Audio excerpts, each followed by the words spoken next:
जी, अस्सलाम वालेकुम। उम्मीद है कि आप तमाम दोस्त खैरियत से होंगे और आज का दिन भी ट्रेडिंग के हवाले से अच्छा गुज़रा होगा। आज मार्केट में इंतहाई मार-धाड़ का दन दिन रहा। बहुत ज़्यादा जो है वो अप एंड डाउन हमें देखने को मिली। और गुज़िश्ता 2 दिनों से हम 70,000 के लेवल की बात कर रहे थे और यकीनन 70,000 का लेवल मेरी नज़र में एक इम्पोर्टेंट लेवल है। जिस वक़्त ये लेवल टूटा और मार्केट जो है वो थोड़ा-सा मज़ीद नीचे जाना शुरू हुई, तो फिर जो था वो यकीनन हम सोचने पर मजबूर हुए कि क्या किया जाए, क्लोज़िंग पर देखते हैं कि क्या पोज़ीशन बनती है। लेकिन एक अच्छी बात ये है कि मार्केट ने 70,000 के लेवल को जो है वो रिस्पेक्ट किया। देखिए जो शॉर्ट टर्म के लिए लेवल होते हैं, जो डेली की बुनियाद पर लेवल होते हैं, जो लॉन्ग टर्म की बुनियाद पर लेवल्स होते हैं, इनकी कुछ ना कुछ अहमियत ज़रूर होती है। और टेक्निकल्स की ज़ुबान में लोग लेवल्स पर ही काम करते हैं। अब पक्की बात है कि आज बहुत सारे लोगों ने 70,000 पर पोज़ीशंस काटी होंगी और इंतज़ार किया होगा कि अब देखते हैं कि मार्केट क्या करती है। जो लोग 100% टेक्निकल्स को फ़ॉलो करते हैं, वो 1 मिनट का जो है वो जो भरोसा नहीं करते और वो अपनी पोज़ीशंस को जो भी उन्होंने स्ट्रैटेजी बनाई होती है, उसको एग्ज़ीक्यूट करते हैं। अब कुछ लोग ये कह रहे होंगे, जैसा कि मैंने अभी ज़िक्र किया कि जी 70,000 पर लोगों ने पोज़ीशंस काटी होंगी। अब 2 सोचते होंगे वो तो फिर मारे गए। सर मारे नहीं गए। हर बंदा अपनी स्ट्रैटेजी के मुताबिक चल रहा होता है। ख़ैर आगे चलते हैं जी। चूँकि हम तो इतनी मार-धाड़ वाले लोग नहीं हैं। हमारा तो ये होता है कि हम इंडेक्स को देखते हैं लेकिन फ़ैसला हमने अपने इंडिविजुअल शेयर्स की बुनियाद पर करना होता है। और एक अच्छी बात ये है कि आज लगातार तीसरा दिन है, हमारा पोर्टफ़ोलियो बड़ा अच्छा है। तो हम तो यही कह रहे थे ठीक है यार, थोड़ा-सा मज़ीद जाए नीचे मार्केट, इंडेक्स आगे-पीछे हो लेकिन कम से कम हमारा पोर्टफ़ोलियो तो चलता रहे। अब वापस चलते हैं जी। 43 पॉइंट्स की सिर्फ कमी रही और अच्छी बात ये है कि मार्केट ने 70,000 का लेवल जो है वो बरकरार रखा। 70,290 पर क्लोजिंग है और लो जो मार्केट ने लगाया वो 69,783 का था। अगर हम रफली इसी को कंसीडर कर लें तो 783 में से रफली 250 पॉइंट्स जो हैं वो हमें यहाँ से मिलते हैं एंड देन 300 पॉइंट्स जो हैं वो मार्केट ने क्लोजिंग के साथ दिए। तो रफली मार्केट जो है वो 500 पॉइंट्स के साथ जो है वो इस वक्त हमारे सामने मौजूद है और 500 पॉइंट्स अच्छे पॉइंट्स होते हैं रिकवरी की बुनियाद पर। बाकी इंशाल्लाह कैंडलस्टिक पर चलते हैं तो डिस्कस करने की कोशिश करेंगे कि कल जो है वो मामलात किस तरफ जा सकते हैं। आगे चलते हैं जी और देखते हैं कि आज सर्किट ब्रेकर की क्या सिचुएशन रही। तो माशाल्लाह से आज भी 12 कंपनीज अपर कैप हैं, जिसमें चले हमारी भी एक कंपनी आज अपर कैप हो गई काफ़ी दिनों के बाद। तो अच्छी कंपनीज़ जो हैं वो अपर कैप हुई हैं लेकिन काबिल ज़िक्र वॉल्यूम जो है अगर देखा जाए तो उसमें फार्मास्यूटिकल की कंपनी भी है, ₹125 का शेयर, बड़ा शेयर कंसिडर होता है। इसके अलावा जुबली हुआ एंड देन उसके बाद बुलान कास्टिंग हुआ and then so and so. आगे चलते हैं जी और लोअर कैप की बात करते हैं। लोअर कैप में कुछ नहीं है और भाग सुजुकी में वॉल्यूम देखें आप, लगता है लोगों को ने बात सुन ली है कि अब आपने अब देखें शेयर रख के क्या करना है। 609 पर 9 पर काटें पोजीशंस और मार्केट जो नई तैयारी कर रही है, वज़ीर खजाना साहब वापस आएँगे, खाली हाथ नहीं आएँगे। ये पक्की खबर है, कुछ ना कुछ लेके ही आएँगे। तो इसलिए जिस वक़्त नया पैकेज मिलेगा, पाकिस्तान की रेटिंग बेहतर होगी, दोस्त ममालिक के साथ भी गुफ्तगू चल रही है, तो सूरत-ए-हाल बेहतर हो जाएगी, मार्केट नए हाई की तरफ जाएगी। अब देखिए, नए हाई की तरफ जाएगी तो ऐसा तो नहीं हो सकता कि जो शेयर इस वक़्त ₹600 का है, वो ₹1200 का हो जाए। यकीनन वो ₹600 वाला शेयर भी 800, साढ़े 800, 900 पे जाएगा। लेकिन सर जो शेयर 50 का है, उसके 75 और 100 के होने के चांसेज़ हैं।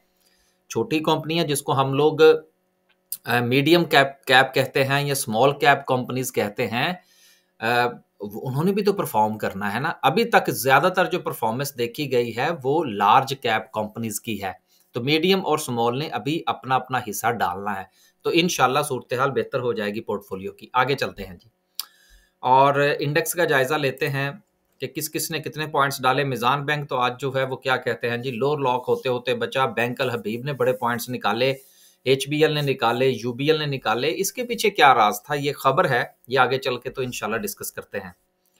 43 पॉइंट्स की कमी के साथ अगर हम सेक्टर वाइज़ जायज़ा लें, तो माशाल्लाह से कर गया ना जी रिकवर फर्टिलाइज़र। अभी कल ही मैं इसके ऊपर डिस्कस कर रहा था चीज़ें कि देखिए मामलात चलते हैं, होता है, लेकिन अब आप ये देखिए कि फर्टिलाइज़र जो है इफ़र्ट तो ठीक है, इसने अब जो है वो अपना इसका रिज़ल्ट आया वो आगे हम डिस्कस भी करेंगे। लेकिन फातिमा फर्टिलाइज़र ने एडवांटेज लिया एफएफसी के हवाले से कि एफएफसी के ऊपर जो है वो कोई पाबंदी-शिबंदी लगने जा रही है। लेकिन बहरहाल पाबंदी कैसे लगेगी, इसका तो कोई जो है वो ताल्लुक नहीं बनता। ये बैकग्राउंड में एक बैकग्राउंड में नॉइज़ आ रहा होगा, इसको ज़रा प्लीज़ अवॉइड कीजिएगा। बल्कि मेरा ख्याल है कि मैं थोड़ा-सा कोशिश करूँ अगर कम हो सके तो।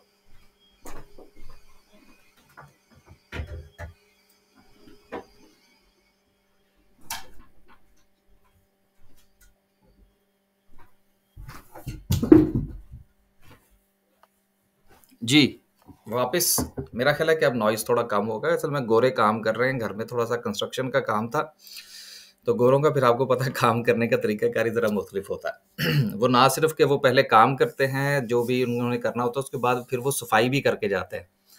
तो वो सफाई कर रहे थे। ख़ैर, वापस आते हैं जी। तो बेसिकली चूँकि एफएफसी पर थोड़ा-सा बुरा वक़्त देखने में आया, तो उसका सबसे ज़्यादा फ़ायदा जो है वो फातिमा फर्टिलाइज़र ने उठाया। तो फर्टिलाइज़र सेक्टर रिकवर कर गया। एंड देन उसके बाद बैंकिंग सेक्टर जो है उसने 150 पॉइंट्स निकाले, उसकी क्या वजह है वो इंशाल्लाह हम डिस्कस करते हैं। उसके बाद रिफाइनरीज के हवाले से positive news again Mossadegh Malik साहब बात करते हैं रिफाइनरीज ऊपर, मुसद्दिक मलिक साहब बात नहीं करते रिफाइनरीज नीचे। तो बहरहाल रिफाइनरीज ने काम करना है। अब एक मरतबा फिर जो है वो सऊदी अरेबिया का चूँकि विज़िट था, तो उस हवाले से होप बनी है अगेन कि कोई रिफाइनरी जो है वो लगने जा रही है। लेकिन हमारी रिफाइनरी अगर अपग्रेडेशन वाले अपने मराहिल मुकम्मल कर लेती हैं, तो शायद नई रिफाइनरी की ज़रूरत नहीं रहेगी और वो बस बातें ही हैं। $10 अरब सिर्फ एक रिफाइनरी पर, देखें सलमान साहब लगाते हैं या नहीं लगाते। आगे चलते हैं जी, कुछ अनाउंसमेंट्स हैं, उससे पहले हम खबरें देख लेते हैं। सबसे पहली खबर माड़ी पेट्रोलियम के हवाले से है, एक्सटेंशन मारी है, बहुत अच्छी बात है, दिन दुगनी रात चौगनी तरक्की कर रहे हैं, वेल डन। जिनके पास ये शेयर है अब एन्जॉय कीजिएगा कुछ अरसे तक। अगली जो सबसे बड़ी खबर है वो ये है कि स्टेट बैंक ऑफ पाकिस्तान ने 750 मिलियन रुपए के 8 बड़े बैंकों को फाइन किए हैं और फाइन में इनकी कुछ माली तो खैर आप नहीं कह सकते, लेकिन कस्टमर के हवाले से जो इनके पास डाटा होना चाहिए था या रूल्स एंड रेगुलेशन की जो वायलेशन की गई है उसके नतीजे में इनको 750 मिलियन का फाइन हुआ है। अब इनमें जिन बैंकों को फाइन हुआ है उसमें मिज़ान बैंक भी शामिल है। शुरू करते हैं जी, सबसे पहले हबीब बैंक है, इसको 143 मिलियन का फाइन हुआ है। इसके साथ अगर हम देखें तो उसके बाद बैंक अल हबीब है, उसको 117 मिलियन का फाइन हुआ है। देन उसके बाद मिज़ान बैंक है, उसको 106 मिलियन का फाइन हुआ है। हबीब मेट्रोपॉलिटन बैंक है, उसको भी 70 मिलियन का फाइन हुआ है। फिर एमसीबी है, उसको 52 मिलियन का फाइन हुआ है। अब आप ये देखिए कि सबसे ज्यादा जो फाइन हुआ है वो हबीब बैंक को हुआ है। और हबीब बैंक को आपको याद होगा कि इनका अमेरिका में जो ब्रांच थी उसको भी अच्छा खासा फाइन हुआ था, ये पुराने मुजरिम है। तो बेसिकली हमारे यहाँ अगर स्टेट बैंक नजर ना रखे तो पता नहीं क्या क्या क्या हो जाए। लेकिन एक अच्छी बात यह है कि इस फाइन के नतीजे में शेयर्स की प्राइसेस टूटी हैं। सर ईपीएस तो नहीं ना टूटी, अब पॉइंट टू बी नोटेड, जो चीजें देखने वाली होती हैं ठीक है, उनकी प्रॉफिटेबिलिटी के ऊपर फर्क पड़ेगा कि उसमें से ये जाहिर सी बात है फाइन देना पड़ेगा, लेकिन सर जी इंप्रूव हो जाएगी ये चीजें, क्योंकि सबसे ज्यादा तो कमाई इनकी जो है वो करंट अकाउंट से है और करंट अकाउंट में मेरे दोस्तों में से इन्हें पैसा निकालना नहीं है, तो वहां से इनकी दिन दुगनी रात चुगनी तरक्की हो रही है। और मिजान बैंक तो वैसे ही जो है वो दिन दुगनी और रात चुगनी तरक्की कर रहा है। आप लोगों को जो है वो अल्लाह दे और आप जो है वो करंट अकाउंट में पैसा रखें, वहां से ये कमाएं, तो ये बहरहाल एक अलग मौजू है, इसके ऊपर मैं बात करता रहता हूं। लेकिन पॉइंट ये है कि इस खबर के नतीजे में बैंक्स टूटे हैं, थोड़ा सा और भी टूट सकते हैं। देखिएगा, नजर रखिएगा, आने वाले दिनों में आपके काम आएगी ये बात। आगे चलते हैं और अगली खबर जो है वो पीएम के हवाले से है। उन्होंने अगेन शंघाई इलेक्ट्रिक से कहा है कि आप आइए और कोल माइनिंग में पाकिस्तान में काम कीजिए। लेकिन मेरा ख्याल है कि ये कोई खबर इतनी स्ट्रांग नहीं है। वजह ये है कि शंघाई इलेक्ट्रिक वही है जिन्होंने के इलेक्ट्रिक खरीदना था, डील हो चुकी थी, लेकिन प्रॉब्लम ये थी कि के इलेक्ट्रिक के जिम्मे पैसे थे और के इलेक्ट्रिक ने फेडरल गवर्नमेंट से बिजली खरीदी, नेशनल ग्रिड से उनको मिली, लेकिन उन्होंने कहा जी कि हमारे पास तो पहुंची नहीं है। तो ये फड्डा पड़ गया था उन पैसों का, जिसकी वजह से के इलेक्ट्रिक वाला मामला एग्जीक्यूट ना हो सका। तो इस खबर में मुझे कोई खास जान नहीं लगती। अगली खबर जो है वो पाक रुपी के हवाले से है कि अब ये एक अफवाह जन्म ले रही है कि आईएमएफ के साथ डील होने वाली है और आईएमएफ ये कह रहा है कि पाकिस्तानी रुपी को थोड़ा सा डिवैल्यू होना चाहिए। जहां पर ये खड़ा है रफली 280 के आगे पीछे, ये इसकी जस्टिफाइड प्राइस नहीं है, जिसके नतीजे में थोड़ा सा डॉलर के ऊपर प्रेशर भी देखने को आ रहा है। लेकिन आपसे गुजारिश ये है कि डॉलर के पीछे मत जाइएगा। स्टॉक मार्केट में काम करना है करें, किसी और एवेन्यू में काम कर लें, फाइन, लेकिन इस किस्म की खबरों की बुनियाद पर डॉलर की स्पेकुलेशन में ना आइएगा। डॉलर को हुकूमत ने कंट्रोल करना ही करना है, चाहे वो आईएमएफ को दिखावा करें या ना करें। ये सिर्फ आपको एक मैसेज पास करना था। आखिरी मेरा ख्याल एक खबर और है शायद, हाँ वो भी इसी हवाले से ही है कि ये खबर थी जो मैं आपको बयान करना चाह रहा था रुपए की कदर के हवाले से। तो ये थोड़ा सा मैंने वेरीफाई कर ली 2 जगह से, तो आप देख लीजिएगा कि आपने अगर डॉलर में जाना है तो मोस्ट वेलकम, आपका पैसा है, आप जहाँ चाहे इन्वेस्ट करें। वापस चलते हैं जी और कुछ अनाउंसमेंट्स हैं। अनाउंसमेंट में पहली जो अनाउंसमेंट थी आज वो थी सबसे पहले एक्स होने के हवाले से। और एक्स होने के हवाले से ये है कि आईजीआई जो है इसने कल एक्स हो जाना है। गलती होगी हमसे, ये थोड़ा सा हमने मिस कर दिया। उसके साथ फातिमा फर्टिलाइजर है 2 रुपये 75 पैसे के डिविडेंड के साथ। पैकेजेस है 27.5 रुपये का डिविडेंड है। हाईनून 30 रुपये का है और उसके साथ सैफ पावर जो है वो 1.5 रुपये का डिविडेंड है। ये थोड़ा सा पीएसएक्स से जो है वो आप वेरीफाई कर लीजिएगा, चूंकि प्राइवेट वेबसाइट जो हैं ये डाटा इधर उधर कर देती हैं। दूसरा जो था वो आज कुछ रिजल्ट्स भी अनाउंस हुए। रिजल्ट्स बहुत अच्छे हैं, जिसमें पहला जो था वो ईफट का था 6 रुपये और 59 पैसे की अर्निंग रही, 8 रुपये का डिविडेंड दिया। यही वजह है कि आप इसमें बहुत अच्छा जो था मूव हमें देखने को मिली। लोटे केमिकल ने 59 पैसे कमाए और 50 पैसे दे दिए, जिनके पास है वो एंजॉय कीजिएगा। मिजान बैंक ने 14 रुपये और 18 पैसे कमाए, 7 रुपये का डिविडेंड। जो नीचे आने की वजह है वो हम डिस्कस कर चुके हैं और उसको इग्नोर ना कीजिएगा। उसके बाद बन्नू वाले हैं, इन्होंने लॉस किया है, छोड़िए। पीटीसी का 8 पैसे का प्रॉफिट है, इसको भी छोड़िए, क्योंकि जिसने कुछ दिया हम उसी की बात करेंगे। बेस्ट वे सीमेंट 5 रुपये 93 पैसे की अर्निंग, 6 रुपये का डिविडेंड। अगेन वही रीजन है जो मैंने आपसे पहले बयान की कि पैसा बाहर लेकर जाना है। आखिर में डिस्कस करते हैं जी आज की कैंडल को, और कैंडल से पहले हमारी अनाउंसमेंट। और अनाउंसमेंट ये है कि हमारी रजिस्ट्रेशन ओपन है बैच 5 की। ये ट्रेनिंग जो है ये इन्वेस्टर के हवाले से है हमारी। इसके 4 बैच मुकम्मल हो चुके हैं। चौथे बैच की जो ट्रेनिंग है वो इंशाल्लाह इस वीकेंड पर पहला सेशन होगा। लेकिन जो 5वां सेशन जो कि मई के महीने का है उसकी रजिस्ट्रेशन ओपन है। अगर आप इसमें रजिस्ट्रेशन करवाना चाहते हैं तो हमारे नंबर पर व्हाट्सएप कीजिए और देन इसमें रजिस्ट्रेशन करवा लीजिए। इसके साथ हमारा बेसिक जो बिगिनर्स का कोर्स है उसको भी हमने बिगिनर्स प्लस इन्वेस्टर कोर्स कर दिया हुआ है। अगर उसमें आप रजिस्ट्रेशन करवाना चाहते हैं तो वो भी करवा लीजिए।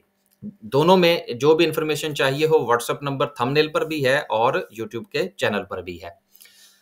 नेक्स्ट वीक इंशाल्लाह जो है वो हम अपनी दूसरी सर्विस का आगाज करेंगे, लेकिन पहले ये काम निपटा लें। जरा डिस्कस करते हैं जी कैंडल को। कैंडल में सबसे पहली चीज कि रिकवरी बहुत अच्छी थी, और अगर आप ये जरा थोड़ा सा अंदाजा लगा लें, यहां से मैं थोड़ा सा आपको बात करना चाहूंगा, फिर हम चलते हैं कैंडलस्टिक की तरफ। कि आप ये देखिए कि मार्केट का ये हाई था, देन मार्केट ने ये लो लगाया, और फिर मार्केट ने ये लो लगाया, ये हाई लगाया, देन मार्केट ने ये जो है वो लो लगाया, फिर ये हाई लगाया, लेकिन प्रीवियस हाई जो है उसको ब्रेक नहीं कर पाई। देन मार्केट जो है वो नीचे जाती है और लो को ब्रेक नहीं करती। तो ये अक्सर मैं डिस्कस करता रहता हूं इन चीजों को कि लोअर्स हाईज और हायर हाई में हमने ये देखना होता है कि प्रीवियस हाई और प्रीवियस लो जो है वो टूटता है या नहीं। अगर प्रीवियस लो जो है वो ना टूटे तो फिर प्रीवियस हाई ब्रेक होने के चांसेस बन जाते हैं। इसी असूल की बुनियाद पर आज मार्केट में हमें रिकवरी देखने को मिली और 70,000 का जो लेवल था उसको मार्केट ने रिस्पेक्ट किया। लिहाजा उम्मीद ये की जा सकती है कि मार्केट इंशाल्लाह आने वाले दिनों में भी पॉजिटिव रह सकती है। लेकिन इससे पहले हम डिस्कस करेंगे कैंडल को, और कैंडल को हम लेके जाएंगे डे पे। अब आप ये देखिए कि वॉल्यूम को अगर हम देखें तो गुज़िश्ता 3 दिन से लगने वाला वॉल्यूम जो है वो एवरेज वॉल्यूम है। एवरेज से मुराद अब इस वक्त चूंकि लगातार 3 दिन लग चुका है तो अब इसको हम अच्छा वॉल्यूम कंसीडर करेंगे as compare to previous volumes के। उसके साथ आप ये देखिए कि गुज़िश्ता 2 दिन यानी कि आज का दिन और जो एक दिन गुजर गया, आज भी सेशन चूंकि हो चुका, दोनों दिनों में आप ये देखिए कि मार्केट में अच्छा खासा बायर मौजूद है। कि जैसे ही कोई बैड न्यूज आती है, जिस तरह से एफएफसी की आई, मार्केट में प्रेशर पड़ा लेकिन बाइंग हुई। आज बैंक्स के हवाले से न्यूज थी, उसमें अच्छा खासा प्रेशर रखा लेकिन बाइंग देखने में आई। तो लिहाजा आप ये देखिए कि आखिर कोई ना कोई तो खरीद रहा है, क्योंकि लोअर लॉक में तो हमें कुछ नजर नहीं आ रहा। इसका मतलब यह है कि मार्केट में अभी जान मौजूद है। अब सवाल ये पैदा होता है कि मार्केट ने 70,000 को तो रिस्पेक्ट कर लिया, जिसका हमें खदशा था कि वो ब्रेक हो सकता है, और मुझे उम्मीद है कि मार्केट जो है वो कल यहाँ से पॉजिटिव होगी और 70,000 की तरफ शायद वापस ना जाए। लेकिन अगर हम ये बात करें कि अगला लेवल जो है वो मार्केट का जिस जिस जोन में वो ट्रेड कर रही है वो क्या हो सकता है, तो अगला लेवल जो है वो मार्केट का अगेन दोबारा से 71,000 का है। ये जो जोन बन रहा है मार्केट का ये बहुत इंपॉर्टेंट होगा। 70 से 71,000 वाला जो जोन है ये बहुत इंपॉर्टेंट जोन है। अगर मार्केट जो है वो 71 से क्रॉस करती है एक अच्छे वॉल्यूम के साथ, तो देन हम ये थोड़ा सा प्रेडिक्ट कर सकते हैं कि मार्केट 80,000 की तरफ जाएगी। लेकिन मेरा ख्याल है कि अभी जो सेक्टर टू सेक्टर जो है ये लोग स्विच कर रहे हैं, एक सेक्टर में से अपना पैसा निकाल के दूसरे सेक्टर में स्विच होने की कोशिश कर रहे हैं। लिहाजा इस दौरान जो है वो अक्सर शेयर हो या मार्केट हो वो थोड़ा सा साइडवेज रहती है। सो होपफुली कल जो है वो इंशाल्लाह मार्केट पॉजिटिव रहेगी। आपने अपने पोर्टफोलियो का ख्याल रखें और इंडेक्स के ऊपर ज्यादा परेशान ना हुआ करें। खबरें आती हैं इंडेक्स को मुतासिर करने के लिए और आपको अपॉर्चुनिटी देने के लिए। इजाजत दीजिए, वीडियो काफी लंबी हो गई। अल्लाह हाफिज।